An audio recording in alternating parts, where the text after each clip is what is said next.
ఒక కోడి నెలకి మహా అయితే ఒక 10 గుడ్లు పెడుతుంది. మరి కోళ్ళ ఫారాల్లో కోళ్ళు 25-30 గుడ్లు కూడా పెట్టేస్తున్నాయి. వాటికి ఏం ఇంజక్షన్లు వేస్తున్నారు, ఏమి హార్మోన్లు ఇస్తున్నారు, ఏమి స్టిరాయిడ్స్ ఇస్తున్నారు, ఎప్పుడైనా ఆలోచించారా? ఈ కోళ్ళకి ఇంజక్షన్లు ఇచ్చి స్టిరాయిడ్స్ ఇచ్చి హార్మోన్లు ఇవ్వాలంటే ఒక్కొక్క గుడ్డు మీకు 500 నుంచి 1000 రూపాయలు అవుతుంది. ఈ కోళ్ళు ఎందుకు అన్ని గుడ్లు పెడతాయంటే వాటిని దాదాపు 50-60 సంవత్సరాల నుంచి ఈ కోళ్ల ఫారాల్లో వాళ్ళు రకరకాల క్రాస్ బ్రీడింగ్స్ చేస్తున్నారు. అంటే ఒక 1000 కోళ్ళు గట్టి షెల్ ఉండే గుడ్లు పెట్టే కోళ్ళను పెడతారు. ఒక 1000 కోళ్ళు ఎటువంటి జబ్బు రాని స్ట్రాంగ్ ఉండే కోళ్ళను పెడతారు.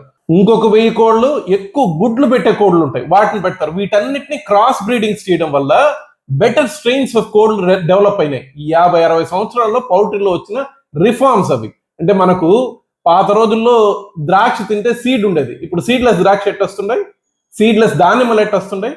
అదే విధంగా క్రాస్ బ్రీడింగ్ వచ్చేసిందే కానీ ఇవేమి జెనెటికలీ మాడిఫైడ్ కాదు. వీటికేం హార్మోన్లు స్టెరాయిడ్లు ఇవ్వరు.